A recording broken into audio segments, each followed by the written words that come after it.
Hello नमस्कार दोस्तों, मैं दिलीप कुमार आप सबको अपने यूट्यूब चैनल में स्वागत करता हूं। आइए दोस्तों, हम लोग आज एक फिर से अपने इतिहास के क्लास में जुड़े हुए हैं। ठीक है, तो आज के हमारा क्लास का टॉपिक है सिंधु घाटी की सभ्यता। ठीक है, तो बिना समय गवाए चलिए हम लोग सिंधु घाटी की सभ्यताओं को समझते हैं। ठीक है, चलिए देखिएगा। पहले बात कि सिंधु घाटी की सभ्यता जो है वो भारत और पाकिस्तान दोनों में फल फूल रही थी। ठीक है, भारत और पाकिस्तान यानी जिस प्रकार अगर हम बता सके तो भारत और पाकिस्तान दोनों का चित्र यहाँ पे दिखाया गया है। भारत और पाकिस्तान के बीच एक नदी है जिसका नाम है सिंधु नदी, जो कि यहाँ तिब्बत से मानसरोवर झील से निकल करके और पाकिस्तान से होते हुए ये अरब सागर में आकर के गिरती है। ठीक है, तो ये सिंधु नदी के यानी कि इसका पहले अगर हम बात करें कि यह सभ्यता को नाम सिंधु घाटी की सभ्यता क्यों पड़ा, तो यह जितना भी शहर खोजा गया है, जितना भी सब ज़मीन को खोजा गया है, वह सब सिंधु नदी के आसपास है। ठीक है, यानी सारे शहर कोई सिंधु नदी के आसपास है तो कोई सिंधु नदी के सहायक नदियों के आसपास है। इसीलिए हो ना हो यानी सभी नदी आपस में आकर के किस में मिलती है, सिंधु में मिलती है। इसीलिए इस सभ्यताओं को सिंधु घाटी की सभ्यता कही गई है। सबसे पहला जो सभ्यता विकास हुआ था वो मेसोपोटामिया की सभ्यता विकास हुआ था। परंतु अगर पूछेगा कोई नगरीय सभ्यता यानी कि कोई शहरी सभ्यता सबसे प्रथम बार कब और कौन सी सभ्यता विकास हुआ है, तो होगा अपना सिंधु घाटी की सभ्यता। सिंधु घाटी की सभ्यता अपना इंडिया में फल फूल रही थी और इंडिया जो है वो एशिया में आती है। ठीक है, एशिया महादेश में आती है। इसीलिए एशिया महादेश को सभ्यताओं का पालना कहा जाता है और मानव जो है वो सबसे पहली बार अफ्रीका में आया था। इसीलिए मानव सभ्यता के पालना अफ्रीका को कहा जाता है। ठीक है, आइए दोस्तों आज हम लोग अपने टॉपिक पे आते हैं। ठीक है, ये जो है अपना सिंधु घाटी की सभ्यता वो ऐतिहासिक काल में आदि ऐतिहासिक काल में आता है। आदि ऐतिहासिक काल में आता है और आदि ऐतिहासिक काल की अगर हम बात करें तो आदि ऐतिहासिक काल में लिखा तो गया है परंतु उसको पढ़ा नहीं गया है। आप इस बात को बढ़िया से सीख लीजिए कि लिखा गया है परंतु उसको पढ़ा नहीं गया है। आपसे कोई पूछेगा कि बताइए सिंधु सभ्यताओं के जो लिपि है वह किस प्रकार की है। अभी हम लिपि के बारे में आगे डिस्कस करेंगे, परंतु अभी जितना बता रहे हैं आप उतना सीखिए। वो बताएंगे आपको भाव चित्रात्मक लिपि था, यानी भाव चित्रात्मक का मतलब क्या होता है। परंतु अभी मेरा बात आप ये सीखिए कि लिखा तो गया है परंतु उसको पढ़ा नहीं गया है। ऐसा लिखा गया रगड़ के लिख दिया डॉक्टर के जैसा कि पढ़ले नहीं गया है। ठीक है, चलिए बहुत वैज्ञानिक कोशिश किए पढ़ने के लिए लेकिन वो पढ़ा नहीं गया है। आइए, ये अपना देश का मैप है। पहले बात आपको समझ में आ गया होगा कि सिंधु घाटी सभ्यता का नाम सिंधु घाटी सभ्यता क्यों पड़ा, क्योंकि यह सभ्यता जो है वो सिंधु नदी के आसपास फल फूल रही थी। इसीलिए इस सभ्यता का नाम सिंधु घाटी की सभ्यता कही गई। ठीक है, चलिए सबसे पहले अगर हम बात करें सिंधु घाटी की सभ्यता में, तो सिंधु घाटी की सभ्यता में इधर पश्चिम की ओर एक जगह है जिसका नाम है सुतका गिंडोर। नाम क्या है? सुतका गिंडोर।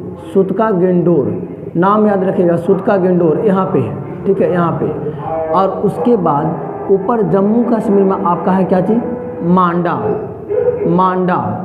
और सबसे यहाँ दक्षिण में महाराष्ट्र में है आपको जाकर के दैमाबाद। क्या नाम है? दैमाबाद। दैमाबाद। और इधर हल्का सा कज करके एक जगह है जिसका नाम है आलमगीरपुर। आलमगीरपुर। ठीक है, आलमगीरपुर। तो अगर हम इस तीनों बिंदु को अगर आपस में मिलाएं, इसको हल्का सा फैले है लेकिन फिर भी अगर इसको ऐसे देखें तो इसका आकृति कैसा हो गया? इसका आकृति हो गया ना त्रिभुज के जैसा। तो आपसे ये क्वेश्चन पक्का पूछेगा कि बताइए सिंधु घाटी सभ्यता का आकार कैसा था, तो आंसर क्या दीजिएगा? त्रिभुजाकार। कैसा होगा? त्रिभुजाकार। याद रखिएगा, सिंधु घाटी सभ्यता का आकार कैसा था, तो आंसर हो जाएगा त्रिभुजाकार। ठीक है, अब इसके पूरे क्षेत्रफल को देखा गया है तो सिंधु घाटी सभ्यता का क्षेत्रफल था 13 लाख वर्ग किलोमीटर। 13 लाख वर्ग किलोमीटर। ऐसे एक्चुअली कहीं कहीं पे इसका डाटा जो देता है वह देता है 12,966,00,000 वर्ग किलो 12.966 लाख वर्ग किलोमीटर। परंतु अगर हम उसको लगभग में टोटल बोले तो लगभग 13 लाख वर्ग किलोमीटर होती है। सबसे पहले सिंधु घाटी के सभ्यताओं को जो जानकारी देते हैं वो देते हैं चार्ल्स मैसेज नामक कोई व्यक्ति ने। देखिए, याद करने का बहुत शॉर्टकट तरीका है। सबसे पहले मैसेज किसने दिया था? चार्ल्स मैसेज ने दिया था। ठीक है, सर्वेक्षण किए थे कनिंघम, और उसके बाद नामकरण किया था कौन, जॉन मार्शल, ठीक है। सर्वेक्षण कौन किया था, कनिंघम। एक्चुअली सबसे पहली बार 1853 ईस्वी में कनिंघम ब्रिटिश के है। यह कनिंघम 1853 ईस्वी में पूरे सिंधु घाटी सभ्यताओं के आसपास सर्वेक्षण किया था और उसको एक मुहर मिला था। मुहर समझते हो, इस प्रकार ऐसा रहेगा, इसको बोर करके स्याही में इसको मारा जाता है, वही मुहर मिला था उसको। किसको, कनिंघम को। तो कनिंघम जब मुहर को देखा तो उसमें 6 बैल का चित्र था, 6 जानवर का चित्र था, ठीक है। पूरी तरीके से 6 जानवर का चित्र है, परंतु उसके बाद उसको नहीं ध्यान दिया गया।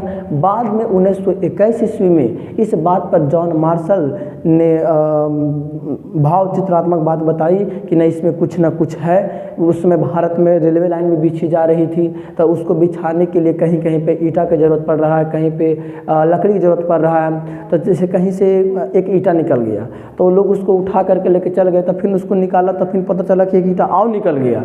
यानी उसी प्रकार निकालते निकालते खोदते एक पूरा बढ़िया से खोदने के बाद समझ में आया कि यह तो एक शहर है, ठीक है। यह तो क्या है, एक शहर है, ठीक है। तो बाद में यह बताया जाता है, बाद में इसको सर्वेक्षण करने के अनुसार बताया गया है कि यह क्या है, यह एक ऐसा सभ्यता है। इसके बाद में नामकरण किया गया कि यह सिंधु घाटी की सभ्यता है, क्योंकि ये जितना भी शहर खोदा गया है ना, वो सब सिंधु नदी के आसपास है, ठीक है। और सबसे पहली बार जो खुदाई की गई थी वो हड़प्पा का किया गया था। किस शहर का किया गया था, सबसे पहले खुदाई हड़प्पा का किया गया था। आदि ऐतिहासिक काल में आता है, और आदि ऐतिहासिक काल में लिखा तो गया है परंतु पढ़ा नहीं गया है। हड़प्पा का सबसे पहली बार अगर बात करें हम, तो हड़प्पा को सबसे पहली बार जो खुदाई की गई थी वो 1921 ईस्वी में की गई थी, और दयाराम साहनी के द्वारा किया गया था। किसके द्वारा किया गया था, कोई बताओ तो, दयाराम साहनी के द्वारा। हड़प्पा सभ्यता का खोज, इसको सिंधु घाटी सभ्यता को हड़प्पा सभ्यता भी कहते हैं। क्यों, क्योंकि इस सभ्यता में सबसे पहली बार अगर किसी जगह का खोज किया गया है तो वो है हड़प्पा का, इसीलिए इस सभ्यता को हड़प्पा सभ्यता भी कहा जाता है। हड़प्पा सभ्यता का खोज 1921 ईस्वी में दयाराम साहनी के द्वारा किया गया था, ठीक है। वहाँ से मिला है क्या, तो वहाँ से कुम्हार का चाक मिला, जो कुम्हार का एक चाक होता है ना गोल, जिससे दिया वगैरह बनता है, वो चाक मिला है, ठीक है। प्लस में अन्नागार मिला है। अन्नागार समझते हो, अन्नागार की मतलब होता है कि वैसा कोई घर या फिर वैसा कोई जगह जहाँ पे अनाज रखा जाता हो, ठीक है। ऐसा कहा गया है। देखो एक बात बताइए सर, जब खोदने के बाद जब ज़मीन के अंदर से जब घर मिला तो कैसे पता चला कि यही घर में वो अनाज रखता था, ठीक है। ये सोचने वाली बात है ना, और भी तो शायद रहने के लिए उपयोग कर रहे होंगे। तो जब उसको खोदा गया तो ज़मीन के अंदर से एक दरात टाइप से देखा गया, तो उसमें जौ और गेहूं मतलब फंसा हुआ था दरात में। तो इस अनुसार वैज्ञानिकों ने, पुरातत्वविदों ने अंदाज़ा लगाया कि जब जौ और गेहूँ निकल रहा है तो इसका साफ मतलब होता है कि यहाँ पे कोई अनाज रखने की जगह था, इसीलिए इस जगह को अन्नागार कहा गया, ठीक है। ऐसा भी कहा जाता है कि जो राजा महाराजा थे वह अपने किसी खास व्यक्ति के लिए, अपने किसी खास परिवार के लिए उस अनाज का उपयोग करता था, ठीक है। और बात करें हम तो ये जनता के लिए ये नहीं था। जनता को देखो, इसको पीढ़ी दर पीढ़ी रखा गया था। सबसे ऊपरी परत पर कौन रहेगा, सबसे ऊपर रहेगा राजा, और सबसे नीचे कौन रहेगा, जनता। यह जगह भी बढ़िया से बनाया गया था कि सबसे ऊंचा जगह पर राजा का महल रहता था, और सबसे नीचे जगह पर किसका महल रहता था। महल क्या मतलब, सबसे नीचे जगह पर झोपड़ी वगैरह जो भी है वो जनता का रहता था, और जो मध्य वाला हिस्सा यानी जो बीच वाला हिस्सा है उसमें कोई नॉर्मल जैसे जमींदार हो गया, और भी कोई व्यक्ति हो गए जो कि ना तो ज़्यादा अमीर ना तो ज़्यादा गरीब है, यानी मिडिल क्लास के लोग रहते थे बीच वाले स्थान पर। सबसे ऊंचे कौन हो गए, राजा, और सबसे नीचे कौन हो गए, जनता, ठीक है। तो यहाँ पर इसे अन्नागार मिल गया है, देखा गया ज़मीन के अंदर अनाज था, जौ और गेहूँ प्रमुख अनाज है यहाँ का, ठीक है। दूसरा बात, यहाँ पे श्रमिक आवास मिला है। श्रमिक आवास कहने का मतलब होता है ना कि जब ऊंचाई वाला स्थान को खोदा गया तो वहाँ पे राजा का आवास मिल गया, परंतु जब नीचे वाला स्थान को खोजा गया तो देखा गया कि झोपड़ी टाइप से, मतलब जो मजदूर वगैरह जैसा रहता है ना वैसा कुछ मिला है। तो अंदाज़ा लगाया गया है और कहा गया है कि यह श्रमिक लोग, यानी कि श्रमिक मतलब होता मजदूर, यानी मजदूर लोग के रहने के लिए था, इसलिए इसको कहा गया श्रमिक आवास है। यहाँ पे मातृ देवी की मूर्ति मिला है। मातृ देवी की मूर्ति कहने का मतलब क्या होता है कि एक मुहर मिला है। मुहर समझते हो, वही मुहर। मुहर में एक महिला के गर्भ से एक पेड़ उगता हुआ दिखाया गया है। एक महिला के गर्भ से, एक महिला के नाभि से एक पेड़ उगता हुआ दिखाया गया है मुहर में। इसीलिए ये भी कहा गया है कि यह पेड़ ज़मीन से होता है, लेकिन यहाँ कोई क्या दिखा रहा है, कोई महिला के, इसीलिए इस महिला को कहा गया मातृदेवी। मातृदेवी यानी मातृ माने होता है मिट्टी, और देवी मतलब होता है कोई सम्मान के लिए किसी महिला को सम्मान देना। अभी भी हम लोग के देश में किसी महिला को सम्मान देने के लिए हम लोग उसको देवी बोलते हैं। जैसे किसी के नाम है रीता तो उसके नाम में हो जाएगा रीता देवी, किसी के नाम है सोनी तो हो जाएगा सोनी देवी, ठीक है। तो ये मातृदेवी हो गया। और इसका जो ओखली मिलता है, ओखली मिला है, ओखली मतलब कुछ कुटने वाला ओखली मिला है, ठीक है।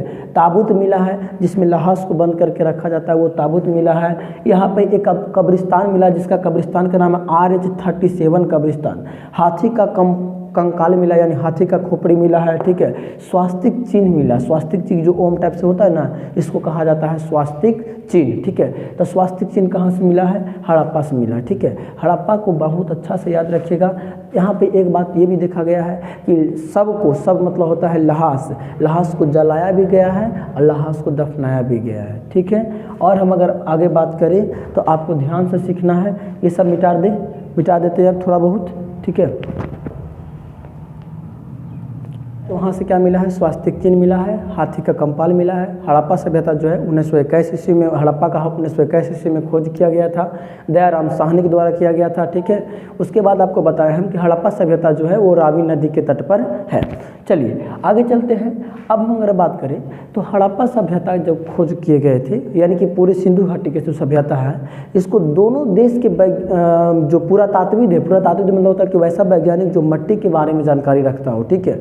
दोनों देश के वैज्ञानिक मिल करके इस सभ्यता का खोज किया था। अगर हमें कहा तो भारत के वैज्ञानिक के नाम बताएं तो भारत के पुरातात्विद में हो गए बीबी लाल, नाम याद रखिएगा।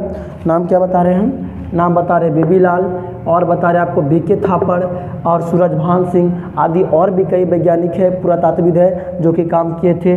पाकिस्तान की बात करें तो FA खान, कोट दीजी आदि और भी कई लोग हैं, ठीक है। चलिए अब हम बात करें अगर तो जब भारत और पाकिस्तान का जब बंटवारा हो रहा था सन 1947 ईस्वी में, 15 अगस्त 1947 ईस्वी को भारत को आज़ाद किया गया था और 14 अगस्त 1947 ईस्वी को पाकिस्तान को आज़ाद किया गया था, ठीक है।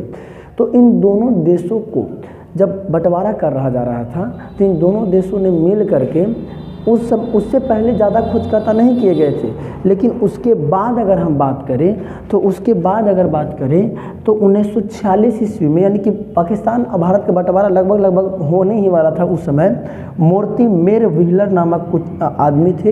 इन्होंने हड़प्पा सभ्यताओं को और पूरी तरीके से बहस किया और यह बताया कि हड़प्पा सभ्यता में कांसा का उपयोग ज़्यादा होता है, ठीक है। हम लोग पाषाण काल में देखे थे, अगर कोई बच्चा पाषाण काल के वीडियो नहीं देखा है तो अपने प्ले लिस्ट में बना है, आप जा करके पाषाण काल के वीडियो देख सकते हैं, ठीक है। पाषाण काल में हम लोग देखे थे कि पत्थर का उपयोग किया गया था। सर्वप्रमुख जो खोजकर्ता किया गया था वो आग का खोज किया गया था, परंतु सिंधु सभ्यता में क्या हो रहा है कि यहाँ कांसा का उपयोग किया जा रहा है, यहाँ पे कांसा मिला है, ठीक है। और अगर बात करें हम तो पूरी तरीके से जब इसको खोदा गया है तो इसको खोदने के बाद लगभग 2800 पुरातत्व स्थल मिला, यानी कि पुराना स्थल 2800 स्थल मिला, 2800 नगर मिला, ठीक है। और अगर बात करें इसकी हम समय के सीमा को बात करें तो यह 2400 BC से लेकर के 1700 BC तक मानी जाती है। ऐसे कोई किताब आपको देगा 2450 से लेकर के 1750 तक, यानी BC की मतलब होता है बिफोर क्राइस्ट, यानी ईसा पूर्व, ईसा मसीह के जन्म के पहले वाले कार्यकाल को, ठीक है। सॉरी, अच्छा 2400 BC से लेकर के 1750 BC जो है वो किस सर्वेक्षण के अनुसार यह बताया गया कि ये कार्यकाल है, ये समय है, तो यह आपको पता करना है। यह कार्बन 14 की विधि से बताया गया है कि इसका जो समय अवधि है वो 2400 ईसा पूर्व से लेकर के 1700 ईसा पूर्व तक है। कार्बन 14 विधि क्या बताता है, कार्बन 14 विधि यह बताता है कि कौन सा मिट्टी कितनी साल पुरानी है। आपको दिमाग में चलेगा कि सर यह कैसे बताया जा सकता है, यह अमेरिका के एक वैज्ञानिक के द्वारा खोज किया गया है कार्बन 14 की विधि, और मिट्टी को जाँच किया जाता है। जिस मिट्टी में कार्बन की मात्रा जितना कम होती है उस मिट्टी को कहा जाता है कि वो उतनी साल पुरानी है, ठीक है। और भी अगर हम बात करें, अभी अगर हम बात करें ये इधर वाले एरिया में, तो ये राजस्थान वाला एरिया में इधर अब पानी नहीं बरसता है, इधर राजस्थान से थार वाला हो गया, मतलब समरुस्थल हो गया है। लेकिन एक इंडिका पुस्तक है मेगास्थनीज का, उसमें लिखा गया है, और भी कई पुस्तक है जिसमें लिखा गया है कि प्राचीन काल में जब सिंधु घाटी सभ्यता बसा था तो इधर बहुत बारिश होता था, क्योंकि इधर सब क्या हो रहा है, इधर बहुत पेड़ पौधा था।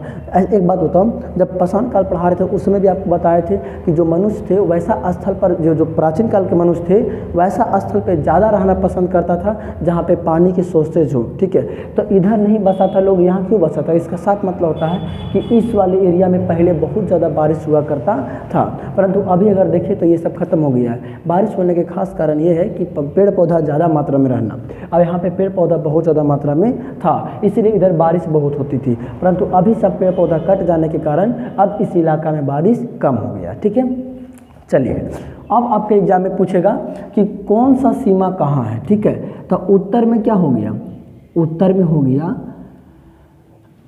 नॉर्थ में, यानी उत्तर में हो गया कौन सी, मांडा, और साउथ यानी दक्षिण में हो गया कौन, दैमाबाद, और वेस्ट में क्या हो गया, वेस्ट में हो गया सुतका गेंडूर, और ईस्ट में हो गया आपको जा करके आलमगीरपुर। याद रखिएगा, सुतका गेंडूर किस नदी के किनारे है, कोई बता सकता है? सुतका गेंडूर जो है वो किस नदी के किनारे है, और दैमाबाद किस नदी के किनारे है, आलमगीरपुर किस नदी के किनारे है, मांडा किस नदी के किनारे है? चलो मांडा बता देते हैं, चेनाब नदी के किनारे है, ठीक है। दैमाबाद जो है वो प्रवरा नदी के किनारे, कभी कभी प्रवरा लिखता है और कभी कभी आपको गोदावरी लिखेगा, तो गोदावरी के सहायक नदी है प्रवरा नदी। आलमगीरपुर जो है वो हिंडन नदी के किनारे है, कौन सा नदी, हिंडन नदी। सुतका गेंडूर कौन सा नदी के किनारे है, कोई बता सकता है?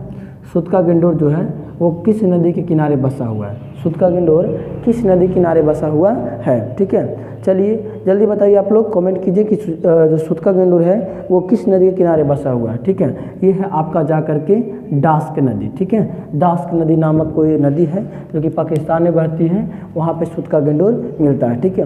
अच्छा, पूर्वी सीमा बोलो एक बार, बोलो, लिखते चलो या बोलते चलो। पूर्वी सीमा कहाँ, आलमगीरपुर हिंडन नदी। दक्षिणी सीमा कहाँ हो जाएगा, दैमाबाद और आपका प्रवरा नदी। उत्तरी सीमा कहाँ हो जाएगा, मांडा चेनाब नदी, ठीक है। और पश्चिमी सीमा वेस्ट यानी पश्चिमी सीमा सुतका गेंडूर और डास्क नदी, ठीक है। चलिए, और भी अगर स्थल की बात करें तो कई प्रमुख स्थल माने गए हैं। प्रमुख स्थलों की संख्या जो है वो 6 मानी गई है, ठीक है। यहाँ पर जितना भी खोदने के बाद हड़प्पा से एक और चीज़ मिला है, वहाँ पे 16 का बाट मिला है। बाट माने समझते हो, तराजू, ठीक है।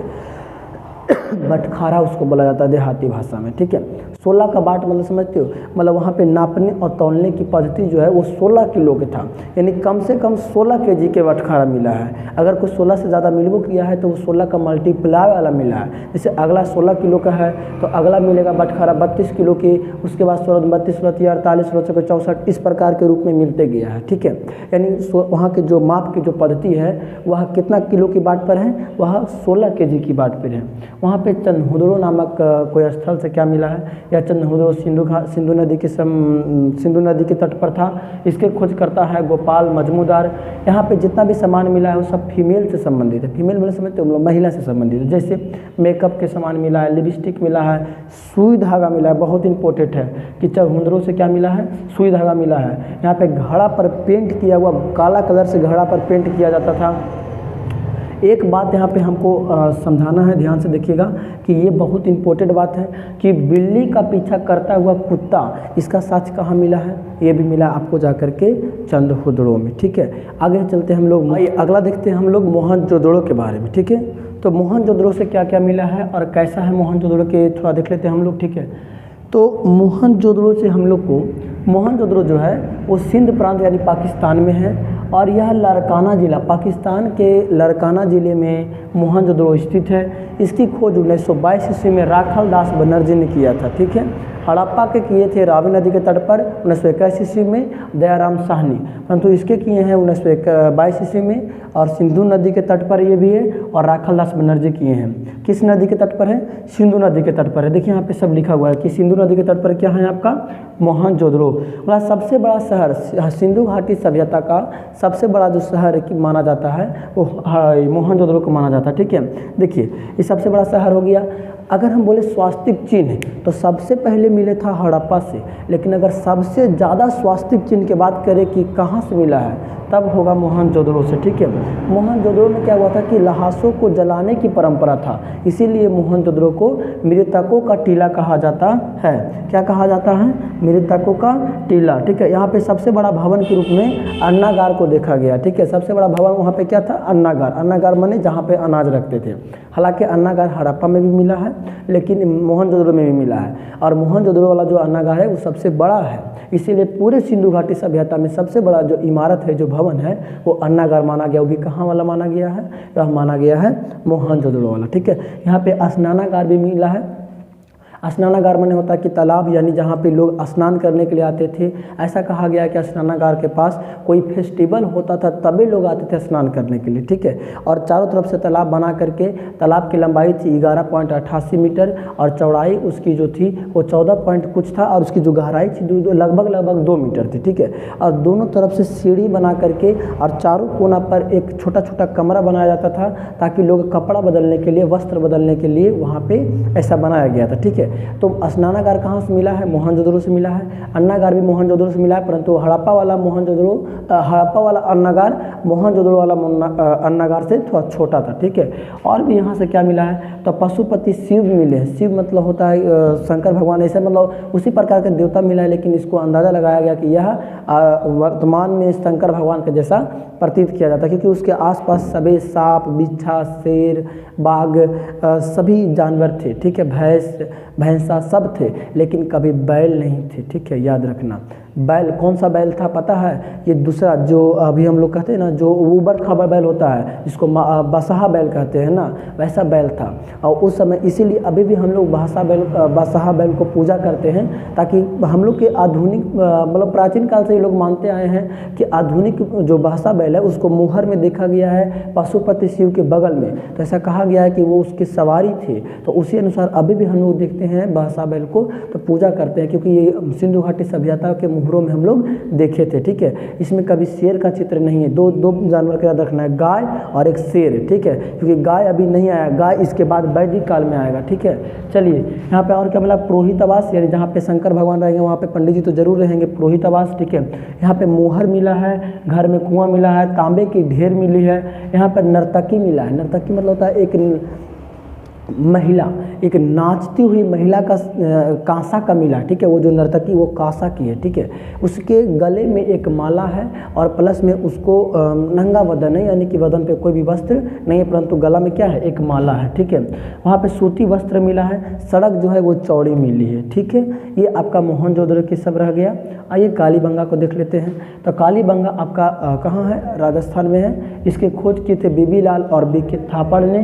कहाँ है ये राजस्थान में है। कौन सा नदी के किनारे है? ये घग्गर नदी के किनारे है। यहाँ पे चूड़ी मिला है, हवन कुंड मिला है, जुता हुआ खेत मिला है, और कालीबंगा का मतलब होता है काली मिट्टी, ठीक है।